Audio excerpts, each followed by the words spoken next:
Hello friends, physics classes में आपका स्वागत है। नेक्स्ट रीडिंग है वृत्ताकार धारावाहिक कुंडली के केंद्र पर चुंबकीय क्षेत्र अर्थात magnetic field at the centre of coil.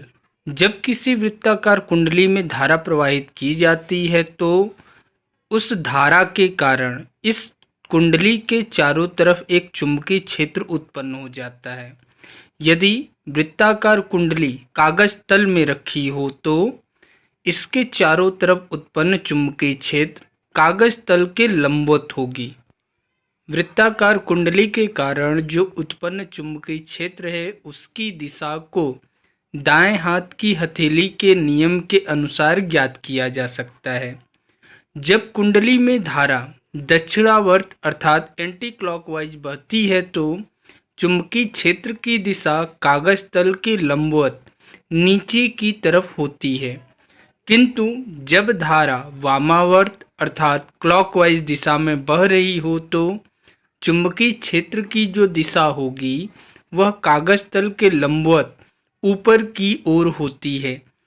इन दोनों कंडीशन में जो वृत्ताकार कुंडली है वह कागज तल पर स्थित होनी चाहिए। माना कोई वृत्ताकार कुंडली है जिसमें I धारा प्रवाहित हो रही है तथा इसकी त्रिज्या स्मॉल r है। कुंडली के केंद्र O पर चुंबकीय क्षेत्र की गणना करना है।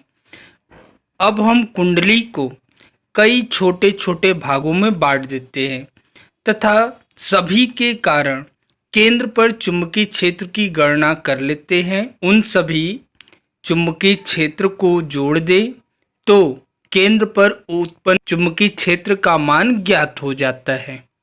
जैसा कि चित्र में दिखाया गया है, कोई वृत्ताकार कुंडली है जो कागज तल पर रखी गई है जिसकी त्रिज्या स्मॉल r तथा केंद्र O है। इस वृत्ताकार कुंडली में I धारा क्लॉकवाइज दिशा में बह रही है तो इसके कारण जो उत्पन्न चुंबकीय क्षेत्र होगा वह कागज तल के लंबवत होगा। अब इस वृत्ताकार कुंडली की परिधि को कई छोटे छोटे भागों में बांट देते हैं तथा प्रत्येक भाग की लंबाई dl लेते हैं तथा केंद्र O से इस dl को मिला देते हैं। तो बायो-सेवर्ट के अनुसार सूक्ष्म लंबाई dl के कारण केंद्र O पर उत्पन्न चुंबकीय क्षेत्र dB equal to μ0 upon 4 pi I dl sine theta upon r square. Biot Savart का नियम आपको पिछले वीडियो में बता दिया गया है। अब चूंकि हम जानते हैं कि केंद्र से वृत्त पर खींची गई रेखा हमेशा लंबवत होती है, अतः dl व r के बीच बनने वाला कोण जो होगा वह 90 अंश होगा अर्थात थीटा इक्वल टू 90 डिग्री। अब थीटा का मान समीकरण 1 में रख दे तो साइन थीटा बराबर 1 हो जाएगा। तो हमारा मिल जाता है dB equal to μ0 upon 4 pi I dl upon r square. इसी प्रकार वृत्त की परिधि पर बांटे गए सभी सूक्ष्म लंबाई dl के कारण उत्पन्न चुंबकीय क्षेत्र निकाल लेते हैं और पूरे खंड के कारण केंद्र पर उत्पन्न चुंबकीय क्षेत्र जो होगा वो B equal to integration 0 to 2 pi r dB। अब dB का मान हम यहाँ रख देते हैं। dB का मान हम ऊपर निकाल चुके हैं μ0 upon 4 pi I dl upon small r square, उसको रख दिए। अब इसमें μ0 upon 4 pi I upon r square नियतांक होता है जो कि बाहर आ जाता है, तो मिल जाता है B equal to μ0 upon 4 pi I upon r square integration 0 to 2 pi r dl। अब यहाँ पे कुछ नहीं लिखा है, l का पावर 0 ले लेते हैं। अब l के पावर 0 का जब समाकलन करते हैं तो l के पावर 0 प्लस 1 अपॉन 0 प्लस 1 मिलता है अर्थात इसे सॉल्व करने पर l हो जाता है। तो हमारा मिल जाता है μ0 upon 4 pi I upon r square bracket में small l 0 to 2 pi r, 0 हम नीचे लिखते हैं और 2 पाई r ऊपर लिखते हैं। अब इनके मान को हम रख देते हैं तो हमारा सॉल्व करने पर मिलता है B equal to mu 0 upon 4 pi I upon are square bracket में 2 पाई आर माइनस 0।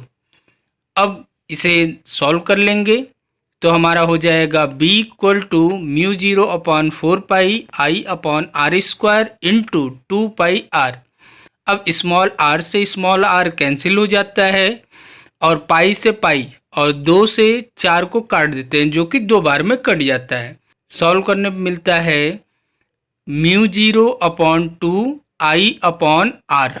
यदि फेरों की संख्या कैपिटल N हो तो b equal to mu 0 upon 2 I capital N upon small r, जो कि हमारा केंद्र पर उत्पन्न चुंबकीय क्षेत्र का फॉर्मूला है। नेक्स्ट हेडिंग है लंबे तथा सीधे धारावाही चालक तार के कारण उत्पन्न चुंबकीय क्षेत्र अर्थात magnetic field due to long conductor. इसमें हम दो स्थितियों में चुंबकीय क्षेत्र की गणना करेंगे। पहला है परिमित लंबाई का सीधा धारावाही चालक तार के कारण उत्पन्न चुंबकीय क्षेत्र अर्थात magnetic field due to straight current carrying conductor wire of finite length. अब परिमित लंबाई होता क्या है उसे जान लीजिए। जिसकी लंबाई हम आसानी से ज्ञात कर सके अर्थात उसे हम नाप सके उसे हम परिमित लंबाई का तार कहते हैं। अब इस तार के कारण उत्पन्न चुंबकीय क्षेत्र की गणना करना है। माना कोई परिमित लंबाई का चालक तार AB है जिसमें I धारा A से B की ओर प्रवाहित हो रही है। चूंकि चालक तार में धारा प्रवाहित हो रही है अतः इस धारा के कारण इसके चारों तरफ एक चुंबकीय क्षेत्र उत्पन्न होगा। चालक तार AB के लंबवत कैपिटल R दूरी पर एक बिंदु P है जहां चुंबकीय क्षेत्र की गणना करना है। तार AB को कई छोटे छोटे भागों dl में बांट देते हैं और प्रत्येक भाग के कारण हम चुंबकीय क्षेत्र की गणना ज्ञात कर लेते हैं तथा बिंदु P पर कुल चुंबकीय क्षेत्र ज्ञात करने के लिए इन सभी छोटे छोटे भागों को आपस में जोड़ दिया जाता है। जैसा कि चित्र में दिखाया गया है, कोई परिमित लंबाई का चालक तार AB है जिसमें I धारा A से B की ओर प्रवाहित हो रही है तथा इस चालक तार के लंबवत कैपिटल R दूरी पर एक बिंदु P है जहां चुंबकीय क्षेत्र की गणना करना है।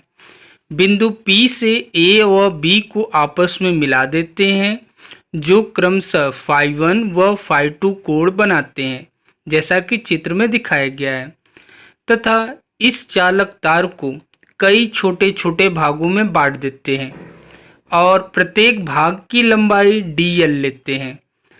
मान लिए चित्र में EF dl लंबाई को प्रदर्शित कर रहा है। E और F को हम बिंदु P से मिला देते हैं जो क्रमशः φ तथा d फाई कोण बनाते हैं तथा बिंदु E से हम रेखा FP पर एक लंब EG डाल देते हैं तथा सूक्ष्म लंबाई dl के कारण बिंदु P पर उत्पन्न चुंबकीय क्षेत्र की गणना करते हैं। तो बायो-सेवर्ट के नियम के अनुसार सूक्ष्म लंबाई dl के कारण बिंदु P पर उत्पन्न चुंबकीय क्षेत्र जो होगा वह dB equal to mu 0 upon 4 pi I dl sine 180 minus theta upon are square. चूँकि हम जानते हैं साइन 180 माइनस थीटा बराबर साइन थीटा होता है अर्थात उसे हम सॉल्व कर लेते हैं तो हमारा मिल जाता है dB equal to mu 0 upon 4 pi I dl sine theta upon are square. इसे हम समीकरण 1 मान लेते हैं। अब चित्र से क्योंकि बिंदु E से रेखा FP पर हम लंब EG डाले हैं अतः त्रिभुज EGF में EG बटे EF equal to sine theta. तो EG बराबर हो जाएगा EF साइन थीटा। EF का मान हमें मालूम है DL और साइन थीटा तो हमारा इक्वल टू मिल जाता है DL साइन थीटा। अब त्रिभुज EPG में EG बटे EP equal to sine d phi. तो EG equal to EP sine d phi. EP का मान स्मॉल r है, वो रख देते हैं, तो हो जाएगा EG equal to small r sine d phi. अब EG का दो मान निकाले हैं, एक DL साइन थीटा और दूसरा R sine d phi. DL sine theta की जगह हम small r sine d phi रख देते हैं, तो सॉल्व करने पर हमारा मिल जाता है DB equal to mu 0 upon 4 pi I into small sine d phi बटे small r square. Small r से स्मॉल r कैंसिल हो जाता है। चूंकि डी फाई कोण बहुत छोटा है, अतः साइन डी फाई की जगह सिर्फ डी फाई लेते हैं, तो हमारा मिल जाता है DB equal to mu 0 upon 4 pi I d phi upon small r। अब त्रिभुज EPQ से स्मॉल r बराबर कैपिटल R बटे कॉस फाई, तो स्मॉल r की जगह हम capital R upon cos phi रख देते हैं, तो हमारा मिल जाता है DB equal to mu 0 upon 4 pi I cos phi d phi upon capital R। अतः जो हम DB का मान ज्ञात किए हैं वह सूक्ष्म लंबाई DL के कारण बिंदु P पर चुंबकीय क्षेत्र है।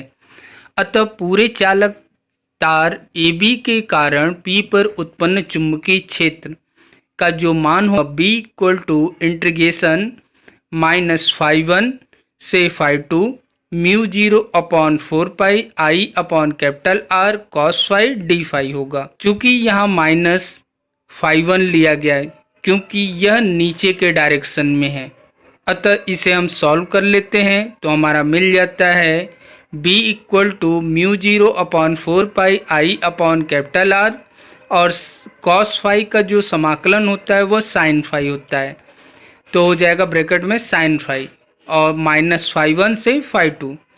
अब दोनों का मान रख देते हैं, तो हमारा मिल जाता है B equal to mu 0 upon 4 pi I upon capital R bracket में sine phi 2 minus sine bracket में माइनस फाई 1। अब साइन माइनस थीटा बराबर जानते हैं माइनस साइन थीटा होता है, तो माइनस माइनस प्लस हो जाता है, तो हमारा मिल जाता है B equal to mu 0 upon 4 pi I upon capital R bracket में sine phi 1 plus sine phi 2। Next point है अनंत लंबाई के सीधे वाई चालक तार के कारण उत्पन्न चुंबकीय क्षेत्र magnetic field due to straight current carrying wire of infinity length.